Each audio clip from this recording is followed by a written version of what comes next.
¿Qué tal? Buenas tardes. A ver, vamos a continuar con el desarrollo del curso. A ver, ¿qué nos toca el día de hoy? Semana 7. Es correcto. Entonces, en la semana 7, como viste, nos toca el repaso. ¿Correcto? Es un ligero repaso en el cual ustedes, bueno, conmigo vamos a repasar todos los temas que hemos venido viendo en las 6 sesiones, para que después puedas tú desarrollar el examen parcial. ¿Ya? Tengan mucho cuidado, ¿sí? Repasen bien la parte teórica. Si pueden, revisen algún libro de macroeconomía, etcétera. ¿Correcto? Aquí tienen, por ejemplo, la bibliografía. ¿Correcto? Son dos libritos de macroeconomía en donde nosotros, o donde ustedes, perdón, pueden repasar los temas que hemos venido desarrollando en clases. Entonces, como parte del repaso, vamos a ver lo siguiente, ¿no? Primero, ¿en qué se divide la economía? Entonces vamos a poner acá ok, y empezamos con el repaso. Entonces, ¿qué es lo que hemos estado viendo hasta ahora? Ya, hasta ahora hemos estado viendo lo siguiente. Correcto. Entonces, primero vimos la definición de economía. Definimos la economía como una ciencia social que se encarga de estudiar cómo nosotros administramos o gestionamos los recursos para satisfacer nuestras necesidades. Perfecto, ¿no? Entonces, ¿eso qué significa? Que nosotros vamos a extraer los recursos de la naturaleza y los vamos a utilizar de tal manera que vamos a procurar que casi todos puedan satisfacer sus necesidades. Entonces, recuerda que la palabra economía proviene de dos vocablos antiguos, oikos y nomos. Nomos, N-O-M-O-S. Ya está, nomos. Donde oikos significa casa y nomos administración o administrar.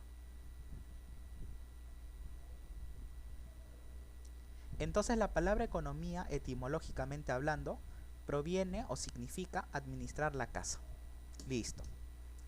Ok, también habíamos visto que la economía, correcto, se divide en dos grandes ramas.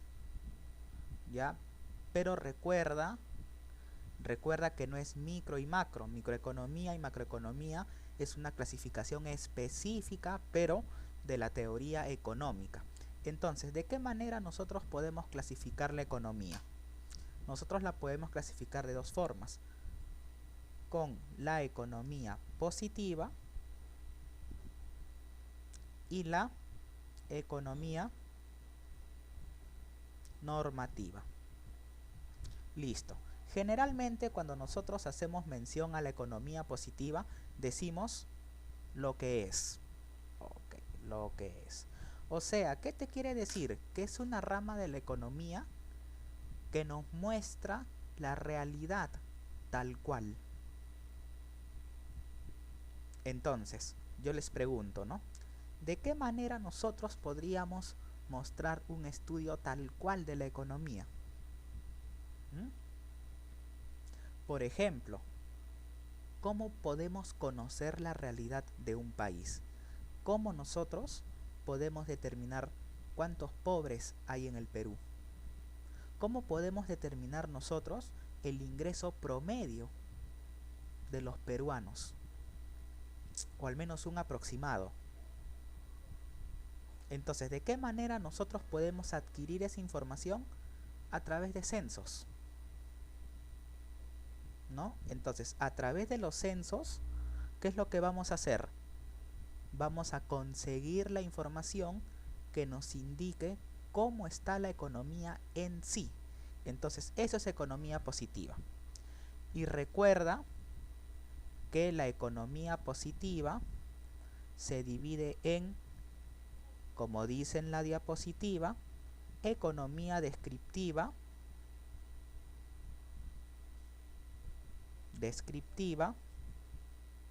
que efectivamente describe fenómenos, pero esos fenómenos pueden pertenecer a dos ramas que vendrían a ser parte de la teoría económica. Entonces, cuando nosotros hacemos un estudio de, por ejemplo, a través de un, ¿qué te puedo decir? Un censo, nosotros vamos a determinar o vamos a obtener variables. Por ejemplo, el número de hijos por familia, cuántas personas trabajan en el hogar, el tipo de vivienda, si tienen servicios básicos, etc. Entonces eso nosotros lo vamos a describir. Eso es economía descriptiva. Ya está, vamos a hacer un análisis estadístico y todo lo demás. Pero, esos resultados van a pertenecer, a distintas ramas de la teoría económica. Entonces, la teoría económica, ¿en qué se va a dividir? Se va a dividir en lo que nosotros conocemos como la microeconomía y la macroeconomía.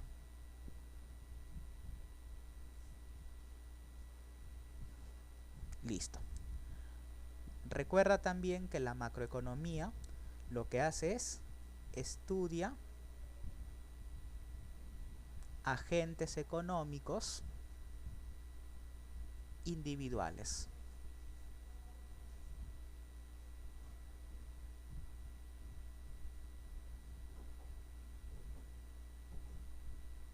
Por ejemplo, tu ingreso. Ese es tu ingreso propio, el de cada uno. El precio de la papa. O el precio, vamos a poner, de la palta. Algunos le llaman aguacate, ¿no? Ya está. Listo. ¿Qué más? El número de trabajadores de una empresa.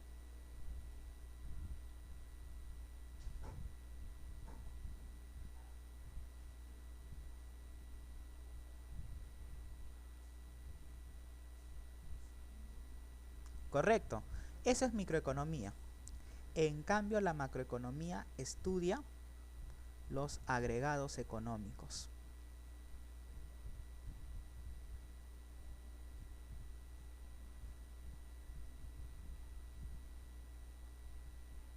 Listo. ¿Y qué significan los agregados económicos? Que considera todos los agentes que participan en una economía. Por ejemplo, si hablamos del ingreso de una sola persona, aquí vamos a hablar del ingreso de todos. En este caso podríamos hablar del Producto Bruto Interno. ¿Por qué? Porque el Producto Bruto Interno, recuerda que se puede calcular de tres formas: por el método del gasto, por el método del valor agregado y por el método del ingreso. Entonces, hablar de PBI también es hablar de ingreso. Listo. Si hablamos de la palta, ya no hablaríamos solo del precio de la palta, hablaríamos del precio de todos los productos o de la canasta básica, ¿no? Para medir la inflación, por ejemplo. Entonces acá podríamos hacer mención al nivel general de precios. Listo, nivel general de precios. Si nosotros hablamos del nivel general de precios, hablaríamos del fenómeno, el cual consiste en el incremento del nivel general de precios y también de la reducción del nivel general de precios. Ambos son delicados, ambos devastan la economía. Pero la inflación, al menos cuando llega a niveles hiper, ¿no? O sea que supera el 1000%, destruye la economía al toque. ¿Por qué? Porque la gente no va a tener capacidad para comprar los productos, ¿no? Por ejemplo, eso es lo que está pasando ahorita en Venezuela, ¿no? Están en proceso de hiperinflación. Los precios son muy elevados. ¿Y por qué los precios son elevados? Podría ser por diversos factores, ¿ya? Podría ser por diversos factores. En una época Maduro lo que hacía era generar bolívares para mejorar el salario de la gente. Entonces eso por ejemplo conlleva inflación, ¿no? O lo mismo hizo AG acá en el Perú, ¿no? Alan García, igualito, ¿no? Ok, entonces si hablamos de inflación, hablamos de deflación. ¿Y por qué los dos son malos? Porque la inflación es el aumento del nivel general de precios. Entonces, si los precios aumentan, el valor de la moneda pierde su valor. O sea, el sol ya no valdría nada. Y si el sol no vale nada, entonces, ¿qué pasa si tú, por ejemplo, quieres intercambiar dos productos, ¿no? Este lápiz táctil y este lapicero. Entonces, imagínate que este lapicero no vale nada. Y al inicio intercambiábamos 1 a 1. ¿Qué va a pasar después? Bueno, si este lapicero ya no vale nada o pierde su valor, ¿qué quiere decir? Que para obtener una misma unidad de este producto, ahora yo tengo que entregar más lapiceros. Listo, más o menos esa es la inflación, ¿ya? Cuando pierde el valor. Y deflación quiere decir que los precios bajan. Y tú dirás, ¿no? Eso es bueno. Podría ser. Pero no. Porque la deflación desincentiva la inversión. Si tú quieres invertir en algo, en un negocio, ¿lo harías cuando los precios están bajando? No. Definitivamente no. Es por ello que la deflación también genera esos efectos. ¿Ya? Esos efectos. Listo. Número de trabajadores de la empresa. Hablaríamos de todos los trabajadores del Perú. Eso es empleo. Y si hablamos de empleo, también tenemos que hablar de la contraparte. El desempleo. Listo. Ok, entonces todo eso es economía positiva. O sea, lo que es, por ejemplo,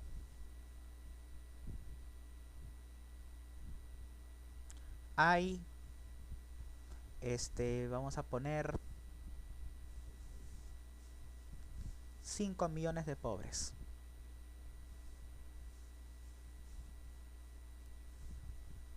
En el Perú.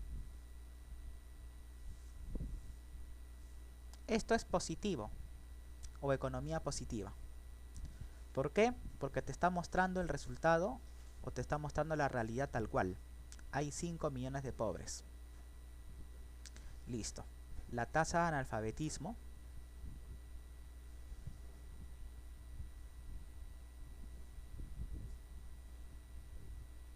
es de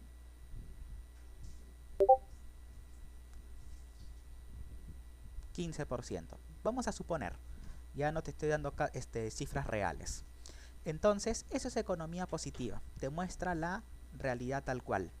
Pero hay otra parte, que es la economía normativa, que es lo que debería ser. Esto es, se podría decir, un juicio de valor.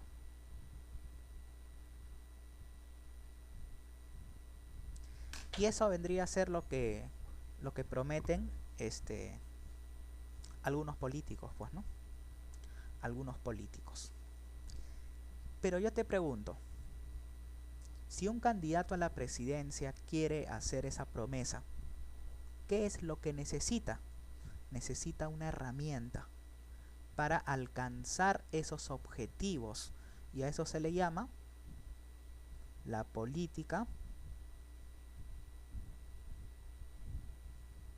económica. Listo. Con la política económica tú puedes agarrar y puedes alcanzar los objetivos. ¿Y cuáles son esas herramientas de política económica? Tenemos la política fiscal, que está a cargo del Ministerio de Economía y Finanzas. Recuerda que el actual ministro es Waldo Mendoza. Y el siguiente es la política monetaria, que es lo que vamos a ver a partir de la semana 9. ¿Ya? Esto está bajo la responsabilidad del Banco Central de Reserva. ¿Y quién es su presidente? Su presidente es ¿cómo se llama el presidente del BCR?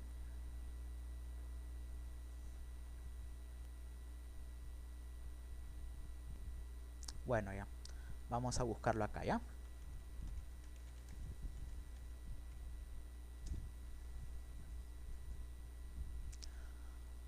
Julio Velarde, el presidente del directorio.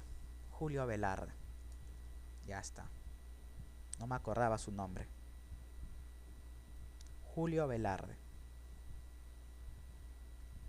Listo, no hay problema. Ok.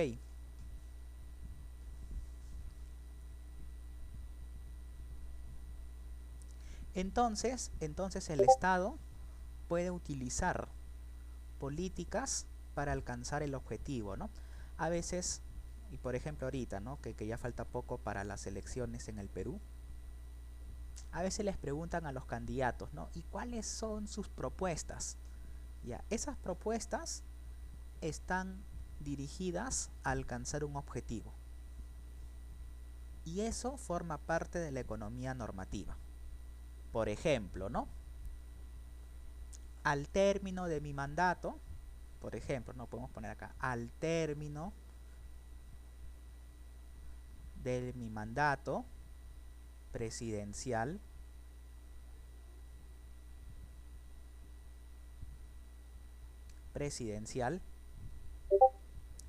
coma, la pobreza será de 5%. Entonces te das cuenta, ¿no? La diferencia entre la economía positiva y la economía normativa, ¿no? Al término de mi mandato presidencial, la pobreza será de 5%, ¿no? No sé, al 2025, por ejemplo, el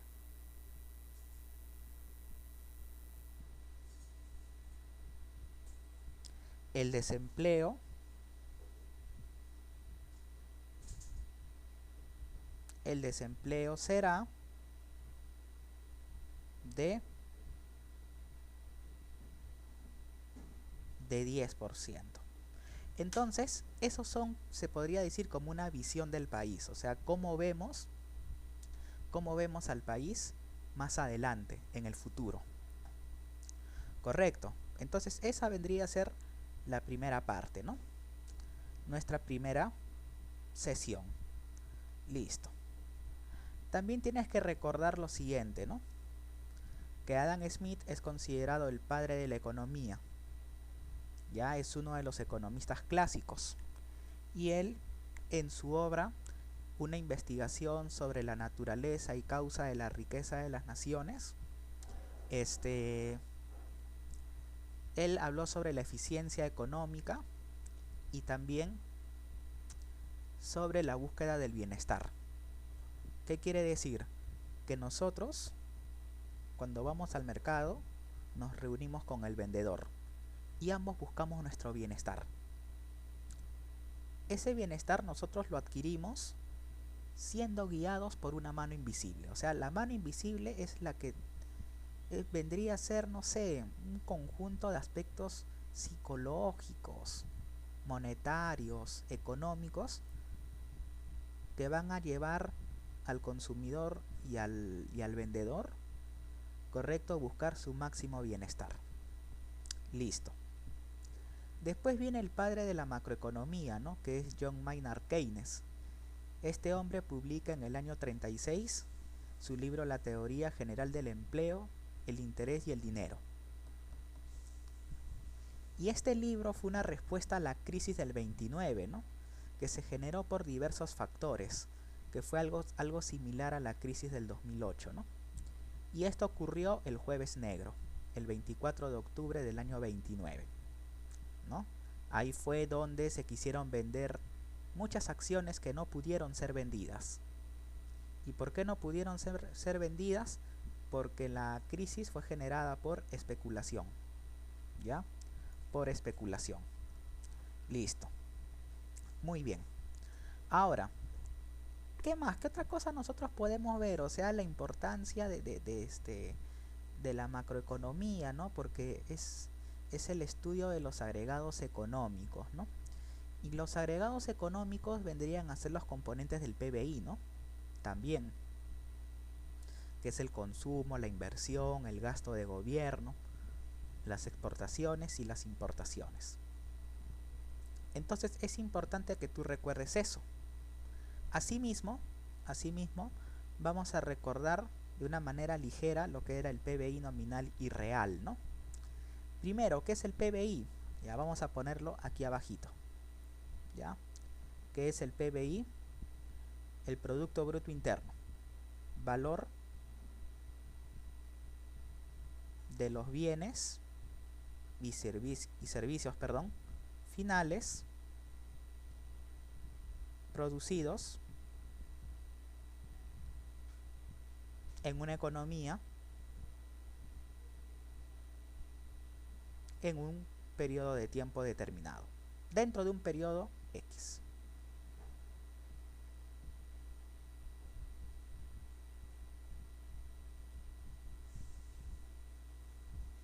Listo. Generalmente este periodo es anual y mensual. Algunos ponen trimestrales, ¿ya? Pero generalmente es valor anual y mensual. Recuerda también que el PBI se puede calcular de 3 formas o tiene 3 metodologías. Esta metodología, ¿cuáles son estas 3 metodologías? La primera es por el método del gasto y vendría a ser el gasto agregado, ¿no? Que se refiere más que todo al gasto monetario que vamos a realizar todos los agentes que participamos en una economía al momento de consumir bienes y servicios. Entonces, bajo este método, el PBI ¿a qué es igual? Al consumo. Vendría a ser el consumo de las familias. Consumo de familias, consumo de empresas. Inversión privada. Gasto de gobierno. Asimismo, sería el gasto de las personas que viven en el extranjero, pero que compran nuestros productos, menos las importaciones, que es la compra de bienes producidos en el exterior y que son adquiridos por personas de nuestro país. Listo. El segundo método es el valor añadido o valor agregado. O sea, esto es la suma del valor agregado de cada empresa. ¿Y por qué lo consideramos así? Porque solamente nos vamos a centrar en el, en el valor adicional, correcto, o en el valor que gana un producto cuando éste pasa por un proceso de producción. Por ejemplo, imagínate que tienes 3 empresas.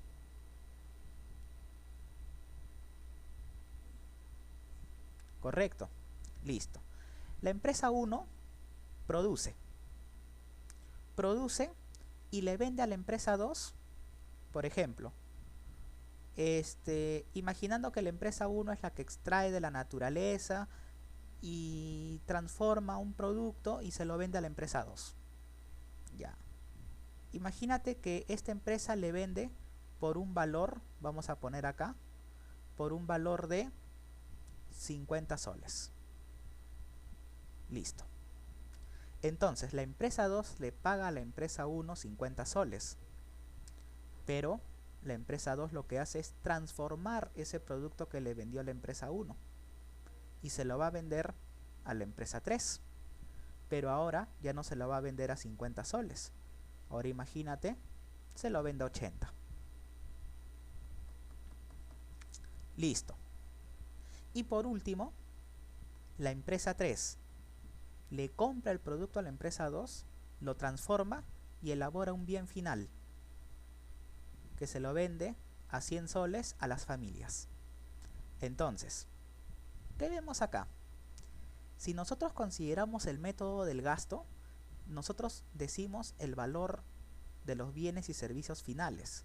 O sea, el PBI sería igual a 100 soles. Y tú dirás, ¿no? ¿Pero por qué no es 230? Ya, porque el PBI por el método del gasto considera bienes y servicios finales.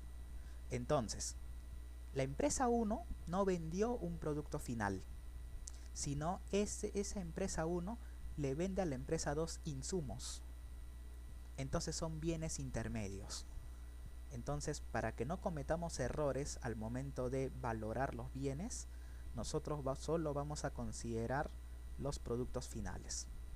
La empresa 2 le vende a la empresa 3, pero la empresa 3 no compra un bien final, sino la empresa 3 compra un insumo a la empresa 2. Y por último, la empresa 3 lo que hace es transformar ese producto y lo vende a las familias. Ahora, ese es por el método del gasto. ¿Y cómo haríamos para ver el método del valor agregado? Bueno, si nosotros asumimos que la empresa 1 es la que extrajo los recursos de la naturaleza, su valor agregado son los 50 soles que le cobra la empresa 2. Listo. Pero cuando nosotros determinamos el valor agregado de la empresa 2, nosotros primero tenemos que ver. La empresa 2 vende el producto a 80 soles. Pero ¿cuánto le costó ese producto? 50. Entonces de 50 a 80 generó un valor agregado. Ese valor agregado es 30. 30 soles, que vendría a ser la diferencia entre 80 y 50. Y el valor agregado de la empresa 3 vendría a ser los 100 soles, que es el precio de venta, menos los 80 soles que pagó como insumo. Y eso es 20. ¿Y qué te dice el método del valor agregado? Ah, que esto, o sea que el PBI es la suma del valor agregado de todas las empresas que operan en economía. Suma 50 más 30, 80, más 20, 100. Ahí está. Listo. Y el segundo y el tercero, perdón, es por el método del ingreso. ¿Eso qué quiere decir? Que las ganancias de la empresa se dividen en dos, en salarios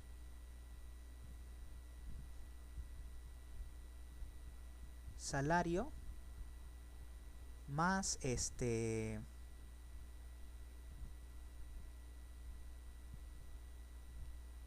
podríamos decir más intereses. Ya, un salario o que va como una parte de ya, salarios y beneficios. Ya, salario más beneficios. Entonces, de estos 50 soles, imagínate que vaya para saldos 30 y para beneficios 20.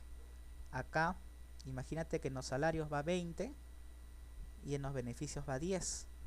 Y aquí, salario 5, beneficio 15. Entonces, ¿qué te dice? Es la suma de todos los salarios. Suma 30, 20 y 5, 55. Y en el caso de los beneficios, 20 más 10, 30 más 15, 45.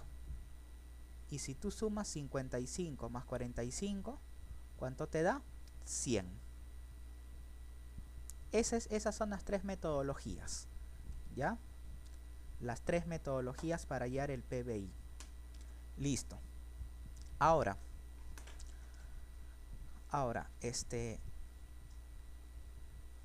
y ahí estamos hablando de otros tipos de PBI que vendrían a ser el PBI real y el PBI nominal, ¿no?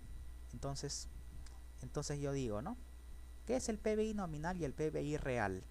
Cuando nosotros valoramos los bienes, ya generalmente se suele hacer a precio de mercado. Cuando es a precio de mercado se le conoce a precio corriente. Entonces, el precio corriente vendría a ser el precio de mercado. Entonces, ese PBI que nosotros calculamos a precios de mercado vendría a ser el PBI nominal.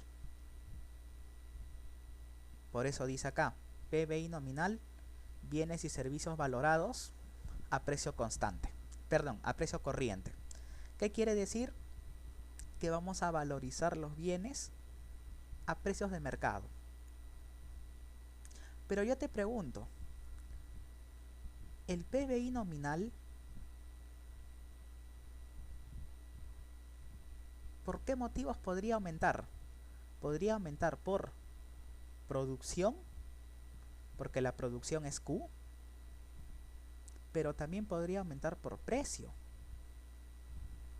Entonces el PBI nominal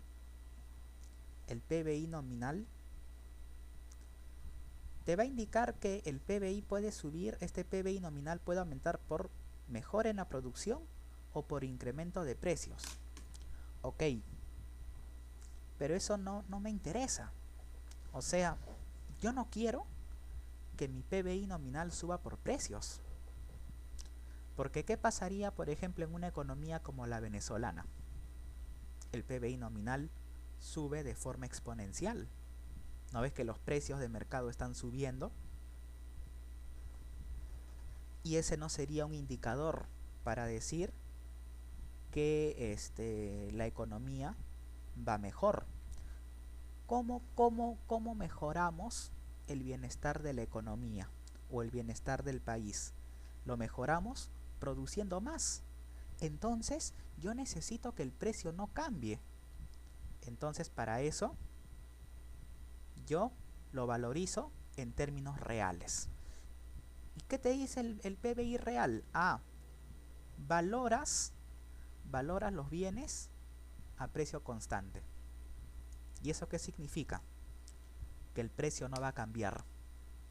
El precio va a ser el mismo. Entonces para eso tomamos un año base. Y en función a los precios de ese año base, nosotros vamos a valorar la producción de cada año. Ahora sí, si el precio no varía, si esto permanece constante, la única forma en la que puede aumentar el PBI real es por producción. Ese es el indicador que necesitamos para ver lo que está pasando en el país. Listo, muy bien. Entonces, dicho esto, vamos a calcular el PBI real y el PBI nominal. Vamos a poner acá el PBI nominal.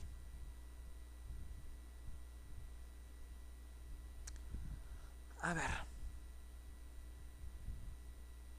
Vamos a poner acá PBI nominal y real. Supongamos que tienes dos productos, bien X y el bien Y. Y acá tienes precio, cantidad, precio, cantidad. Y vamos a copiar los resultados que tenemos acá, ¿ya? 18, 19, 20.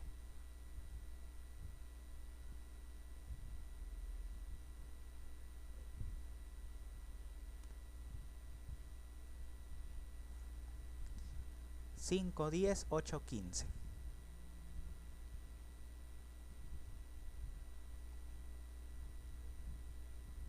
10, 11, 7, 14.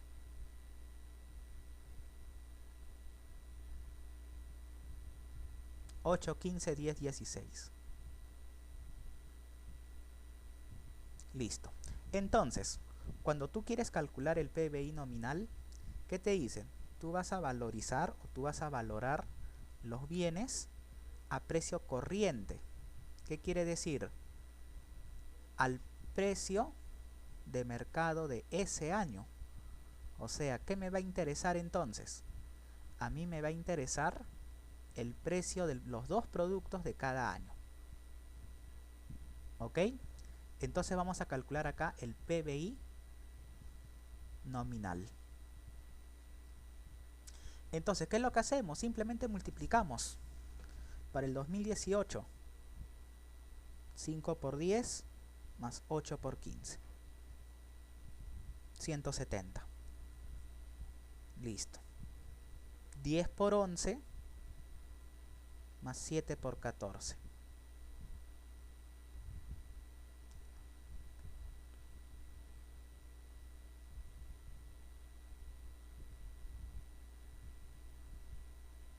$208, si no me equivoco. A ver, vamos a utilizar la calculadora.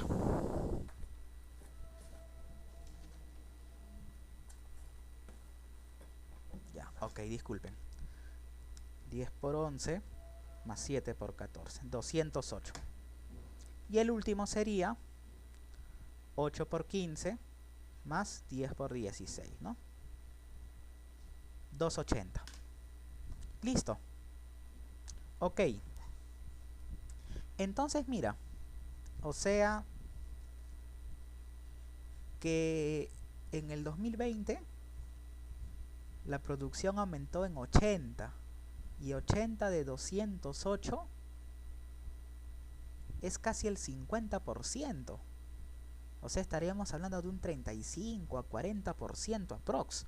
A ver.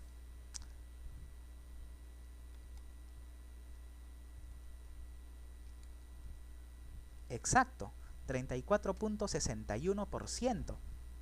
O sea, la producción del 2020, según el PBI nominal, 34.61% más del año 2020, del año 2019, perdón.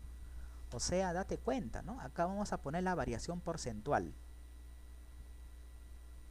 Y la variación porcentual es simplemente 208 sobre 170 menos 1. Y ese resultado por 100.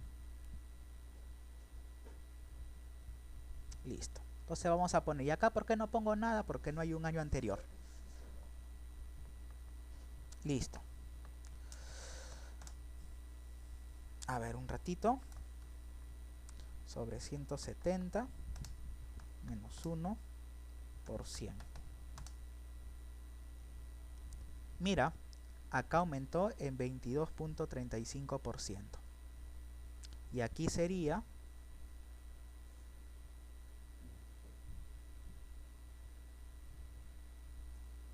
280 entre 208 menos 1 por 100. 34.62%. Aprox.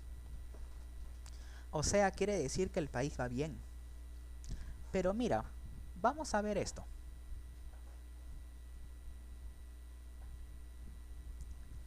Mira, ¿qué pasó en el 2019? En el 2019, el precio de X se duplicó, pero mi producción aumentó en 1. O sea, el precio se duplica y la producción aumenta en 1 unidad. Puede ser un motivo por el cual aumenta en un gran porcentaje, 22. Ahora, mira tú. Acá el precio bajó, pero la producción bajó. O sea, parece que este incremento en el precio ha pesado más que esta reducción en el precio del bien Y. Ok, perfecto. Ahora, ¿qué pasa en el año 2020? El precio de X bajó, pero aumentó la producción. Pero en el caso del bien Y, aumentó el precio y aumentó la producción. Puede ser ese el motivo. Entonces estamos viendo que efectivamente han habido cambios en el precio. Entonces, ¿qué es lo que vamos a hacer? Vamos a tomar un año base. Y en este caso, el año base que nosotros vamos a tomar va a ser, para que sea el mismo de la diapositiva, el 2019. ¿Y cómo la institución elige el año base? Por diversos criterios. Puede ser un año de estabilidad económica, ¿correcto? Puede ser un año de estabilidad económica. O justo después de un año de mucha turbulencia económica. Podría ser. Pero generalmente consideran lo siguiente: un año de mucha estabilidad económica. ¿Ya? Un año de mucha estabilidad.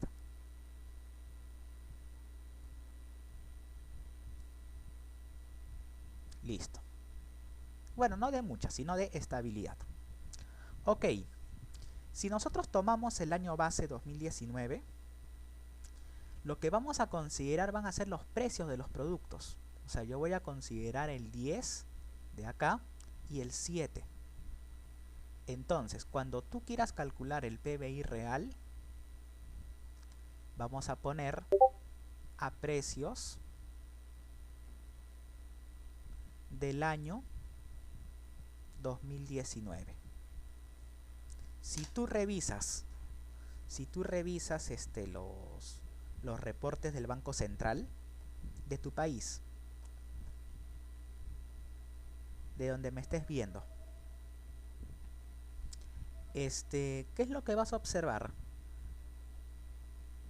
Vas a observar que cuando te hablan de PBI nominal no ponen nada, pero cuando ponen el PBI real siempre van a decir a precios del año X, o tomamos como año base el año tal. Y si tú analizas la situación económica de ese país, del país, perdón, en ese año, te vas a dar con la sorpresa de que efectivamente fue un año de estabilidad macroeconómica. ¿Por qué? Porque vamos a considerar ese año para tomarlo como año base. Un año donde los precios han estado relativamente estables, donde no hubo mucho problema político, etc. Listo, entonces aquí vamos a considerar el año base 2019. Listo, vamos a calcular el PBI real del 2018. ¿Cómo sería? Precio 10 por 10 más 7 por 15. Y esto sería 205. Listo. Obviamente, en esta oportunidad te va a salir el mismo resultado que hemos calculado antes. ¿Ya? Más 7 por 14, 208. Y aquí te va a salir 10 por 15 más 7 por 16. 112, 150, 262. Si no me equivoco. A ver. 262. Listo. Ahí está. ¿Y eso qué quiere decir? Esto sí nos va a decir algo. Porque si tú quieres calcular la variación porcentual, ahí sí. Tú vas a decir acá 208 entre 205 menos 1 por 100. Esta es la tasa de crecimiento económico, ¿ya? ¿Y por qué? Te voy a explicar. 1.46%. Y aquí sería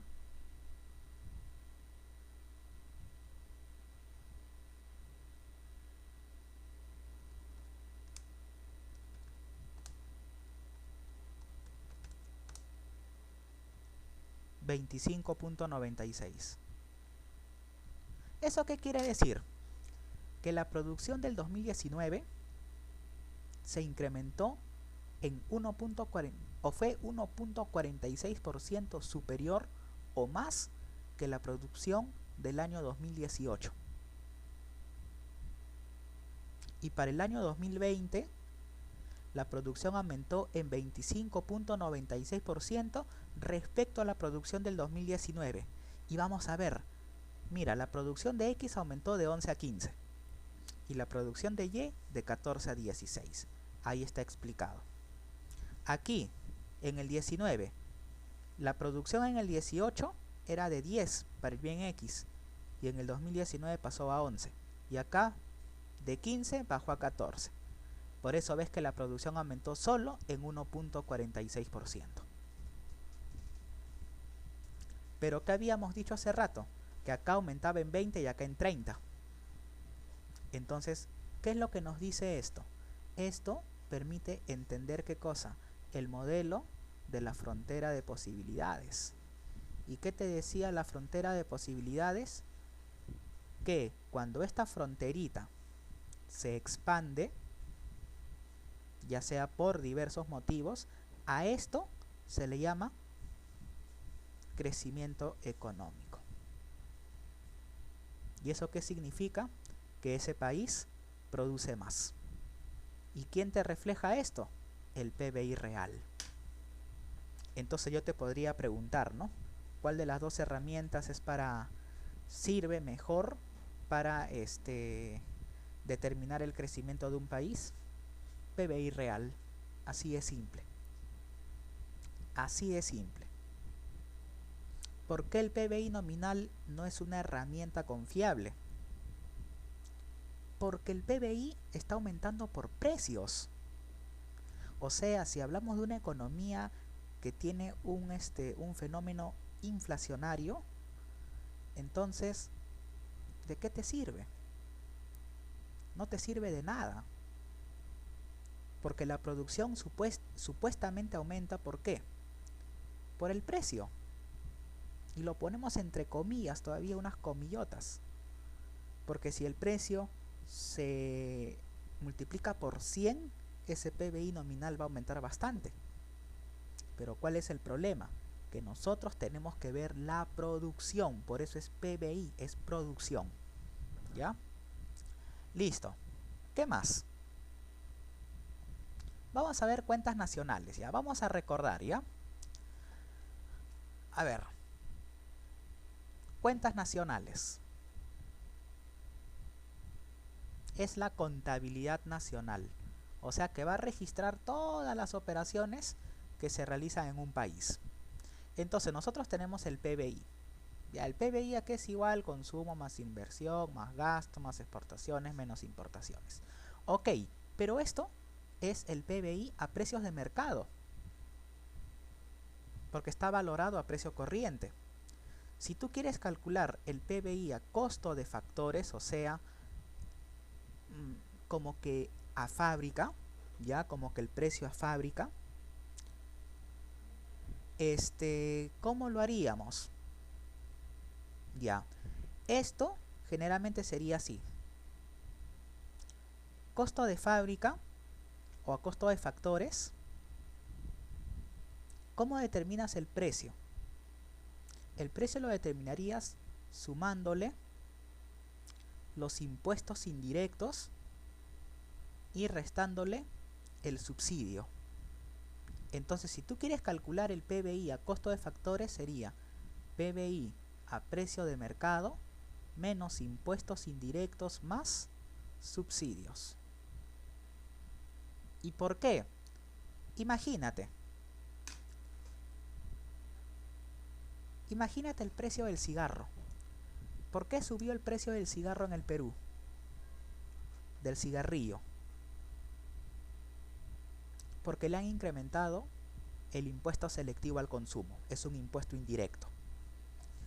Entonces, el costo de factores es a precio de fábrica. Entonces, si tú lo quieres vender en el mercado, ¿qué vas a tener? Le vas a tener que aumentar los impuestos. Porque el costo de factores no va a venir incluyendo los impuestos, ¿ah? Precio de fábrica, le aumentas el impuesto. Y si el Estado te paga parte del precio de ese producto, le quitas el subsidio. Ah, sí, pero ¿dónde queda mi margen de ganancia? Olvídate, eso es otra cosa. Este es el precio de mercado, se podría decir sin márgenes de ganancia. Listo, ese es el PBI a costo de factores. Ok. Recuerda también que el PBI, ¿ya?, es muy similar al PNB. ¿Cuál era la diferencia? ¿Te acuerdas? Ya, vamos a poner acá. PBI versus PNB. Ya está. ¿Qué era lo que yo te había dicho? El PBI es producción interna. Entonces, esto considera empresas peruanas y extranjeras. Y el PNB solamente es producción nacional. O sea, que el PNB, ¿a qué es igual? Es igual al PBI más, menos, o más, vamos a ponerle, más el saldo neto de factores del exterior. Listo. ¿Y cuál es el saldo neto de factores del exterior?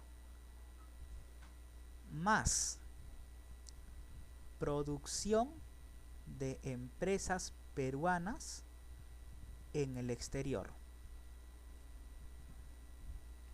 menos producción de empresas extranjeras en el Perú. Listo.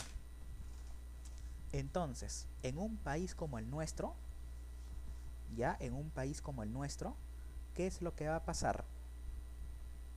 El PNB va a ser menor que el PBI. ¿Por qué? Porque Perú tiene mucha inversión extranjera acá. Pero no hay muchas empresas peruanas en el exterior. El BCP tiene una sede en Bolivia.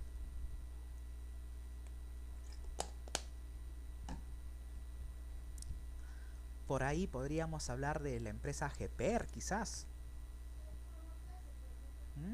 Pero son unas cuantas. Pero si tú te vas a Chile, por ejemplo, mira, Ripley, Saga Falabella, Totus, París o Paris, como le llamen. Y esas empresas están no solo en el Perú, también están en Argentina, en Ecuador, creo que en Venezuela también. Entonces te das cuenta. ¿Ya? Listo. Ahora, todo lo bruto se convierte a neto cuando le quitas la depreciación. ¿Ya? O sea, el Producto Nacional Neto, ¿a qué es igual? Al PNB menos la depreciación. Listo. En algunos libros contables tú vas a ver inmueble, maquinaria y equipo neto. ¿Qué quiere decir? Que ya le descontaste la depreciación. ¿Y qué es la depreciación? El desgaste de un activo. Nada más. Esta calculadora tiene años, ya está desgastada. Porque esta calculadora es de mi hermano, cuando estaba en la universidad. Años de años tiene esta calculadora. Entonces, cada año que pasa, o conforme va pasando el tiempo, este producto se desgasta. Eso es depreciación. Listo. Ahora, vamos a ver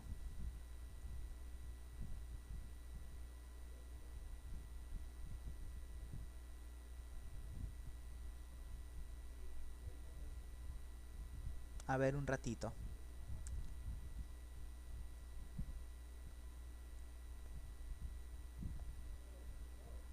Ya. Vamos a ver la fórmula del ingreso nacional. ¿Ya? Vamos a ver acá. A ver, un momentito.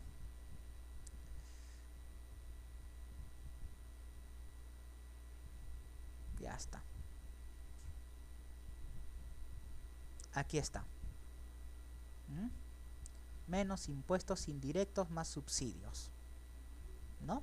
Entonces, el ingreso nacional es el Producto Nacional Neto menos impuestos indirectos más subsidios. Pero este es el ingreso nacional. ¿Y el ingreso disponible a qué va a ser igual? El ingreso disponible es el dinero que nosotros tenemos en nuestro bolsillo. Entonces sería el ingreso menos impuestos directos. Esa es la diferencia. Impuestos directos más transferencias. Listo. ¿Y qué es un impuesto indirecto y directo? El impuesto directo afecta a la renta. Directo nada más. Ejemplo, el impuesto a la renta. Y el impuesto indirecto es el que nos va a afectar, pero no, o sea, el Estado no va a cobrarnos de manera directa, sino lo va a hacer de manera indirecta, como su nombre lo indica. Y bueno, disculpa la redundancia, ¿no? ¿Y de qué manera la SUNAT hace ese cobro indirecto?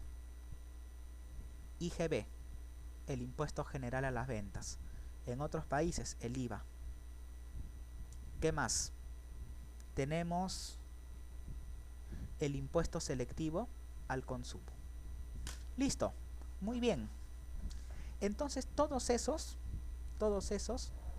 o todo eso vendría a ser la parte de las cuentas nacionales. ¿Ya? Todo eso son las cuentas nacionales. Lo que nosotros vamos a ver ahorita en este caso. Ok. Listo. Entonces, nos piden calcular el PNB, PNN, ingreso nacional e ingreso disponible, si nos dan la siguiente información. Ok, primero vamos a calcular el PNB. ¿Y el PNB a qué es igual?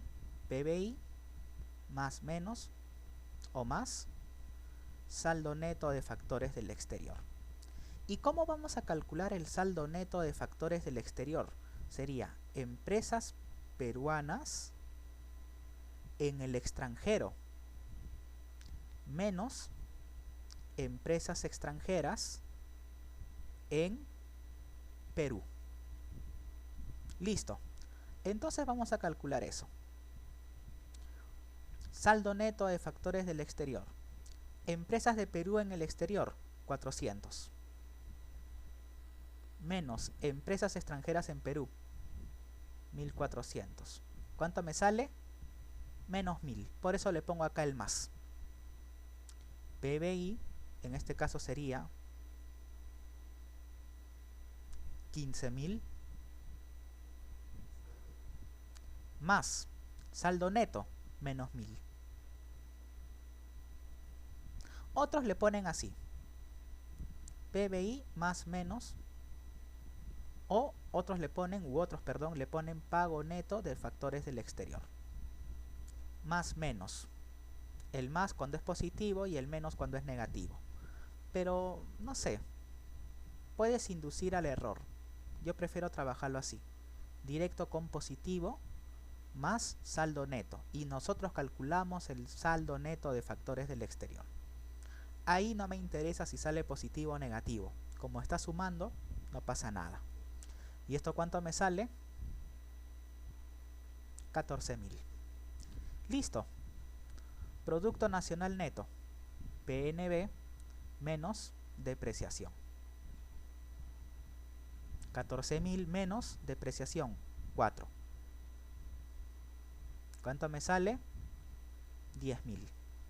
Listo. Ingreso nacional, Producto Nacional Neto menos impuestos indirectos más subsidios. 10.000 menos impuestos indirectos, 400 más subsidios, 800. O sea, ¿cuánto me sale mi ingreso nacional? Mi ingreso nacional me saldría 10.400. Listo. Y el ingreso disponible, ¿a qué es igual? El ingreso nacional menos impuestos directos más transferencias. Menos impuestos directos más transferencias, perdón. Ingreso nacional, 10.400. Menos impuestos directos, 500. Transferencias no hay, 0. ¿Cuánto me saldría esto? 9.900. Listo. Así son las cuentas nacionales, más o menos, ¿ya? De la manera más sencilla, ¿sí? ¿Por qué? Porque las instituciones que se dedican a realizar este cálculo tienen metodologías y ellos ven cómo obtienen la información. Pero lo importante es que tú sepas más o menos cómo se calcula, ¿ya? La metodología es para obtener toda la información, ya eso es otra cosa. Listo. Luego tienes que recordar eso. ¿Cuál es la parte del consumo que no depende de nuestro ingreso? Ya recuerda que el consumo está compuesto de dos formas: el consumo autónomo más la propensión marginal a consumir por el ingreso. Este es el consumo que no depende del ingreso. ¿Y por qué, dirás tú? ¿Qué pasa si no tienes dinero? Igual tienes que comer. Ahí está el consumo autónomo que no depende del ingreso. Correcto.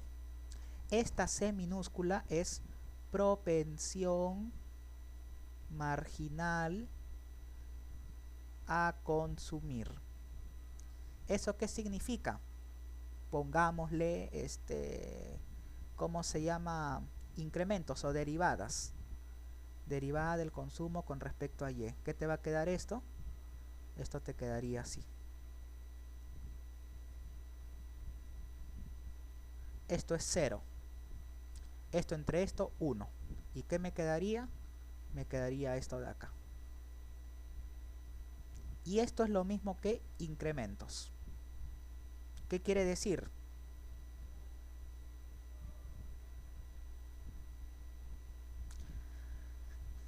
Que por cada sol adicional de renta, una parte de ese sol adicional se consume. Eso es C minúscula. Esa es la propensión marginal a consumir. ¿Correcto? Listo. ¿Qué más? Ya. C minúscula, la propensión marginal a consumir es mayor a 0 o menor a 1. ¿Por qué? No puede ser 1.10, porque yo no voy a decir por cada sol adicional que yo gano, yo consumo un sol 10. Imposible. Imposible. Yo siempre, siempre mi propensión marginal a consumir es positiva, pero menor que 1.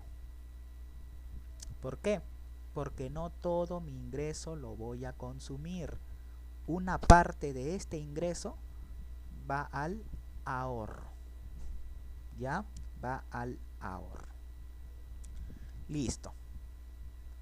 El PBI nominal puede aumentar por dos motivos: producción e inflación. ¿Y el PBI real por qué motivo podría aumentar? Producción nada más. Por eso nos interesa. Si en una economía hay... ojo. Esta función consumo, ¿ya? Esta función consumo se cumple solo cuando no hay gobierno. Y cuando hay gobierno, ¿qué es lo que pasa? El gobierno nos cobra, ¿qué cosa? Impuestos. Por lo tanto, nuestro ingreso va a ser menor. Entonces tendría que, el consumo tendría que depender ahora del ingreso disponible. Entonces, mira tú, vamos a ver un ejemplo. Mira, aquí vemos ¿cómo se llama? Una economía cerrada, ya cerrada, pero con gobierno. Por eso, como hay gobierno, yo le pongo ingreso disponible. ¿Y cómo debería ser para ponerle consumo? Así. O pongamos el mismo número.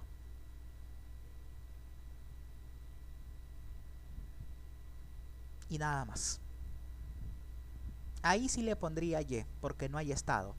¿No ves que todo? O sea, si no hay Estado, nadie te cobra impuestos. Y si nadie te cobra impuestos, tu ingreso es el mismo. ¿Ya? Tu ingreso es el mismo. Ahora, esta función inversión. ¿Qué significa esto? Este menos 0.4 es ¿qué cosa? La sensibilidad de la inversión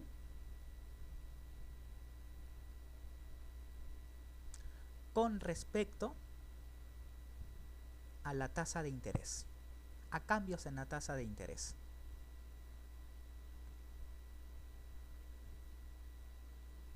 ¿Cómo lo podrías ver? Con incrementos.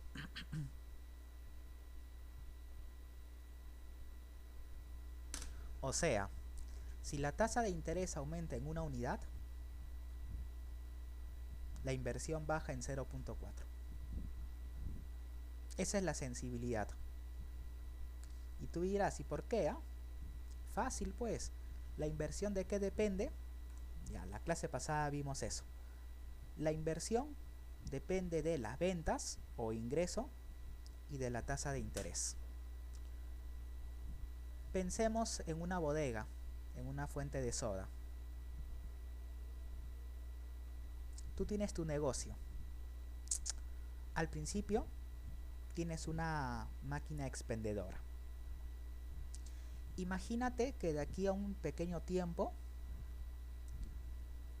tu negocio comienza a vender más. O sea, tus ventas aumentan. Si aumentan tus ventas, aumenta tu ingreso. Perfecto. ¿Qué va a pasar con la inversión? Definitivamente va a aumentar. ¿Por qué? Porque ahora, como yo veo que mi empresa vende más, genera más ingresos, ahora ya no me conformo con una máquina expendedora o con un exhibidor. Ahora quiero comprar un exhibidor más. ¿Para qué? Para que la gente vea más productos y me siga comprando más de estos. ¿Listo? Y de la inversión, imagínate que tú tienes tu empresa textil y quieres comprar una máquina para mejorar procesos, para que tus trabajadores sean más eficientes. Va a depender de la tasa de interés. ¿Por qué? Porque si tú solicitas un crédito al banco, si el banco te cobra más, tú pagas más intereses. ¿Qué quiere decir? Que la tasa de interés va a ser mayor. Y si la tasa de interés es mayor, el costo del crédito sube. Y si el costo del crédito sube, tú lo vas a pensar dos veces. Tú lo vas a pensar dos veces. Vas a decir, no, de repente no lo compro por ahora. O de repente no compro por ahora esa máquina. Voy a esperar a que la tasa baje. Ahí está. Correcto. Listo. Perfecto. Entonces vamos a ver esa parte. Utilicemos la formulita de este ejemplo. Ingreso disponible. Ingreso menos impuestos. Ok. Entonces vamos a poner acá. Ingreso disponible es ingreso que asumimos que es el ingreso nacional menos impuestos, pero ya sabemos que son directos. O sea, este impuesto que está acá es directo. ¿Ya? Pero para no confundir y no ponerte mucha terminología, le vamos a poner Y menos T. Claro, también es más TR. Pero como acá no te pongo las transferencias, podemos obviar de este dato. Listo. ¿A qué es igual la producción? A esto de acá. ¿Por qué no le pongo más X menos M? Porque es economía cerrada. Esto vale 0.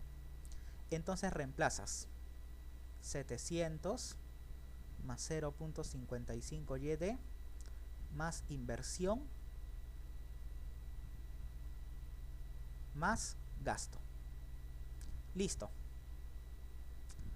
Ok. Ahora voy a sumar estos tres valores. ¿Ya? Ahora los voy a sumar. 900, 1600. Ya, ok. Entonces, ¿qué nos va a quedar acá? Más 0.55 YD. Pero en vez de YD voy a poner esto. Entonces lo voy a poner de otro color.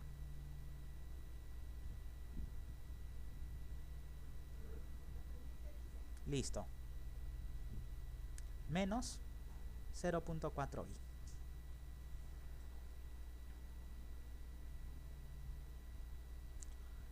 Ahora sigo reemplazando.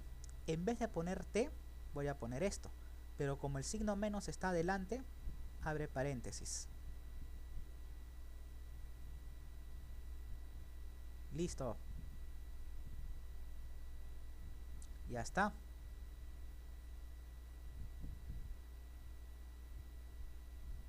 Esto multiplica lo que está dentro del paréntesis. ¿Qué me va a quedar? Directo.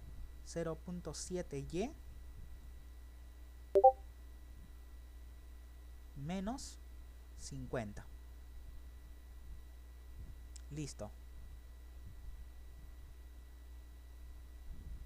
Más este 0.55 multiplica esto. Eso te quedaría 0.385. Y si no me equivoco.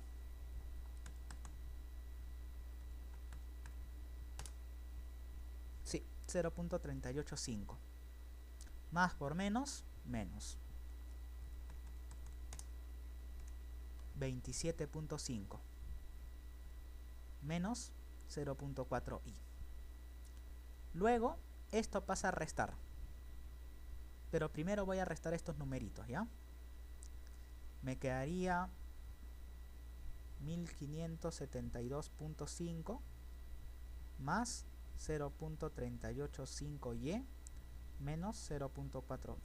Esto pasa a restar. Me quedaría y menos esto es igual a esta partecita de acá. Otra vez me volvió a olvidar. Bueno, ya. Y acá le ponemos la tasa de interés, que sea 10. ¿Ya? Listo. Ok. Entonces voy a restar esto. Si lo restamos, ¿qué nos va a quedar?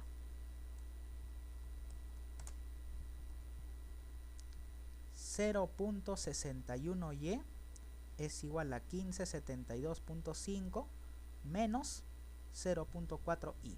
Esto de acá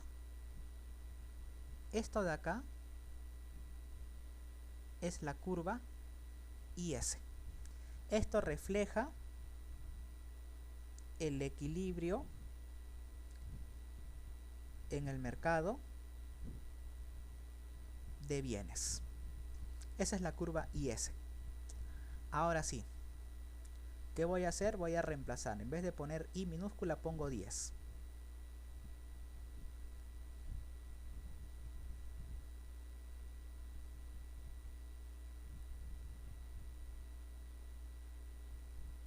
Listo. Ok.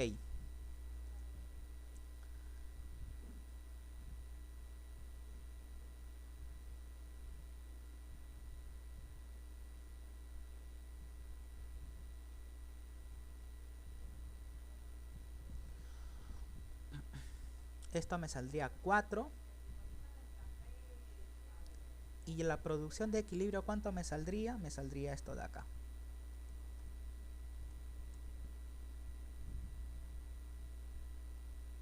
61.5 era acá.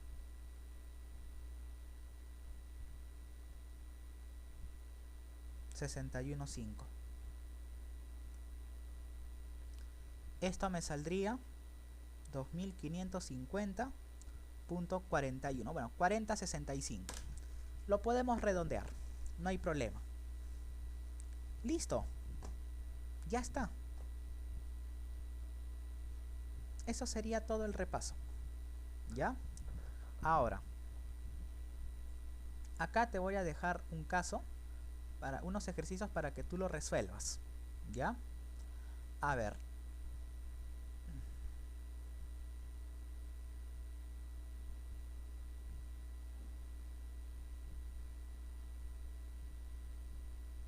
Listo. A mí me basta con que sepas calcular la producción de equilibrio. ¿Ya? La producción de equilibrio. Es importante que tú sepas calcular esto. ¿Ya? Ahora, eso sería todo. Como veo que me he olvidado algunas cositas, vamos a ponerlo acá.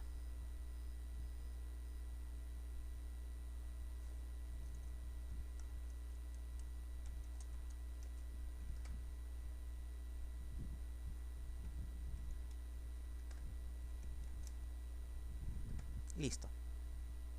Ok. Entonces, vas a responder estas preguntas y la vas a subir. A ver, no es necesario que tú lo presentes, ¿ya? Utiliza esto para practicar, ¿sí? Ahora, antes de terminar la sesión,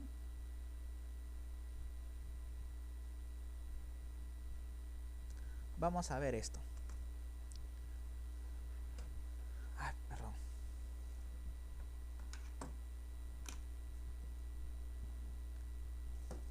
Ya. Observa esto de acá. Recuerda que nosotros vimos la clase pasada lo que era la política fiscal. ¿Y en qué consiste la política fiscal? Aumentar el gasto o bajar impuestos. Ok.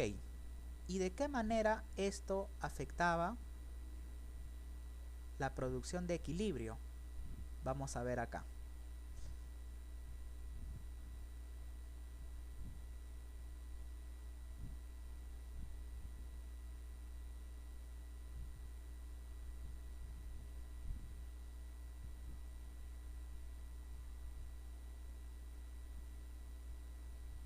Listo. Ok. Si nosotros aumentamos el gasto público, ¿ya? Nosotros vamos a decir que al aumentar el gasto público aumenta mi gasto agregado. O sea, si este gasto agregado aumenta, correcto, esto sube. ¿Correcto? Y ahí tendríamos un segundo punto de corte. ¿Sí? Listo. Pero hay un detalle, que esto va a tener un efecto en ¿cómo se llama? En la curva IS. Te pregunto, esto lo bajas, el punto A, y acá tenemos el punto B. Yo te pregunto, en el punto A tenemos una producción de equilibrio, 1, ya está. Yo te pregunto una cosa, ¿la tasa de interés ha cambiado? Es la misma, ¿te das cuenta? O sea, la tasa de interés es la misma. O sea, este punto pertenece a una curva IS.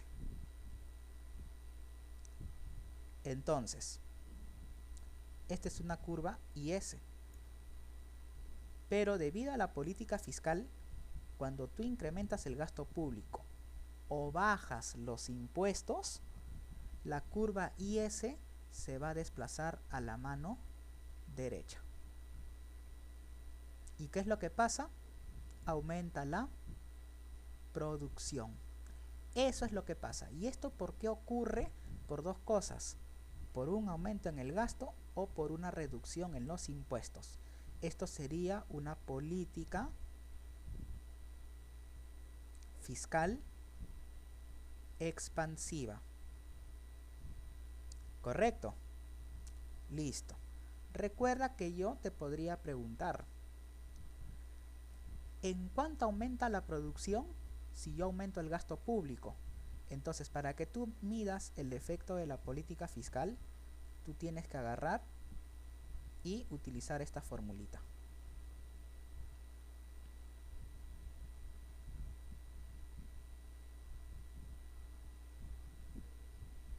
Listo.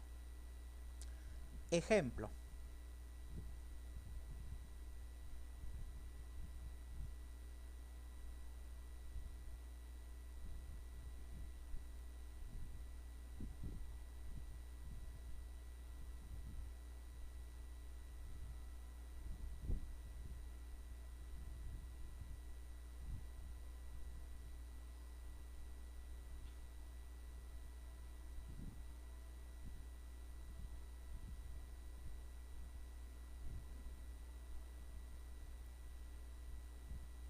Listo. Entonces acá lo que nosotros tenemos que hacer es identificar C minúscula y T minúscula. C minúscula es la propensión marginal al consumo.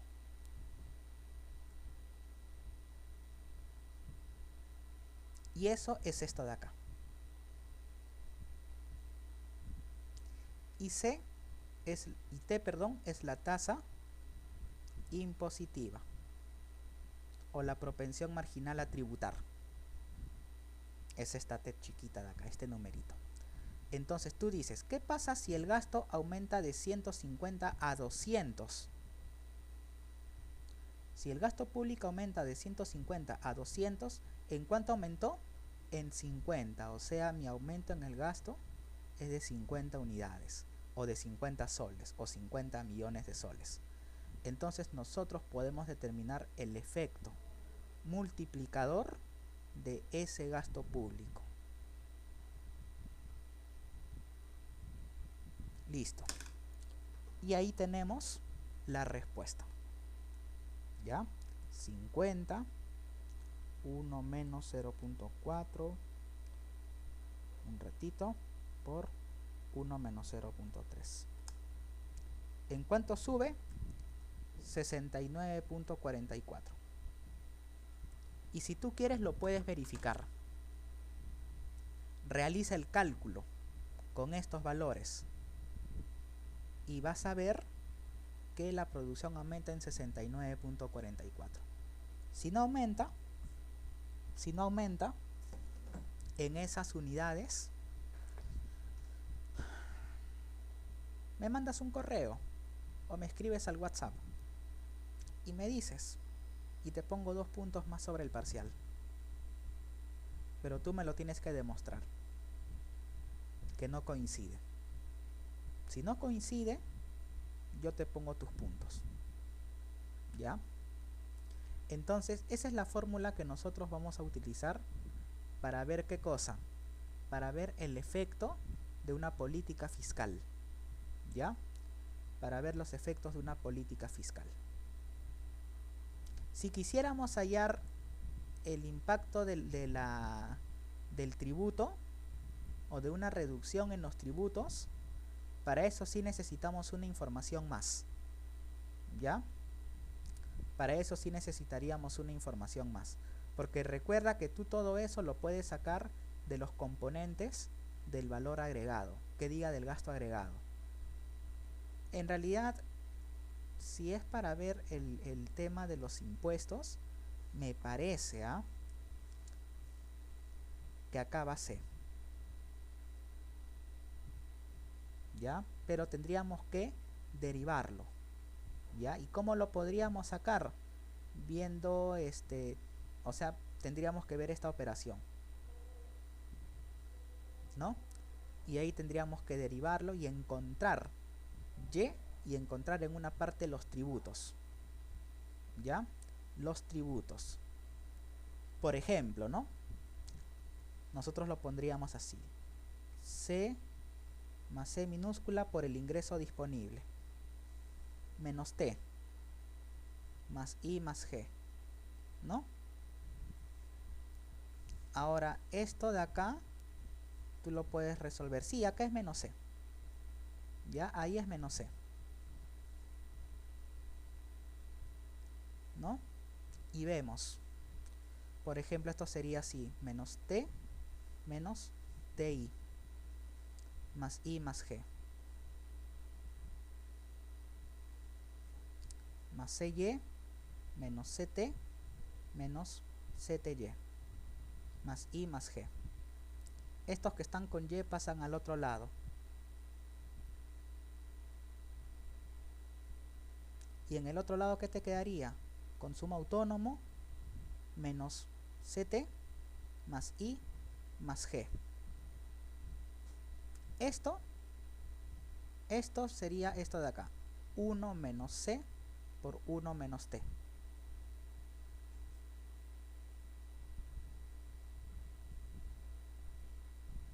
Mira tú, esto lo pasas a dividir.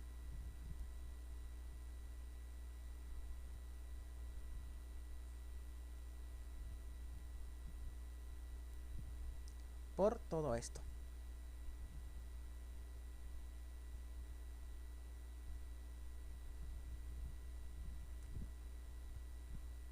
Ah, bueno, menos BI.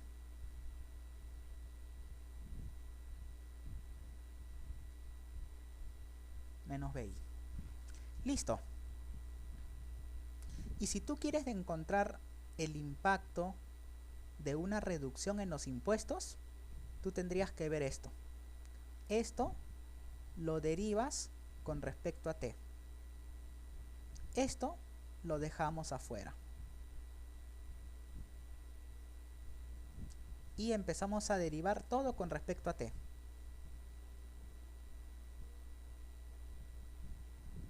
Menos c minúscula, derivada de t entre derivada de t, más derivada de i entre derivada de t, más derivada de g entre derivada de t, menos b derivada de i sobre derivada de t.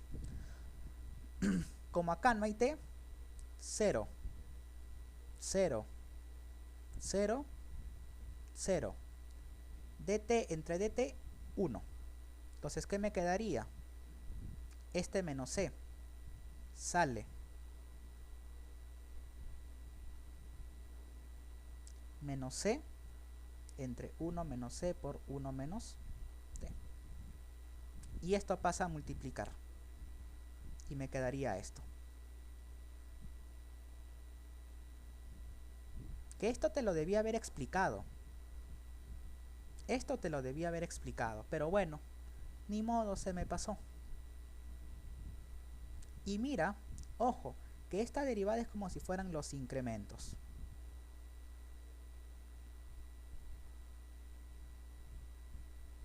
O sea que acá tú verías el impacto de una variación en los impuestos en función a y. Ahora, ¿yo qué te dije?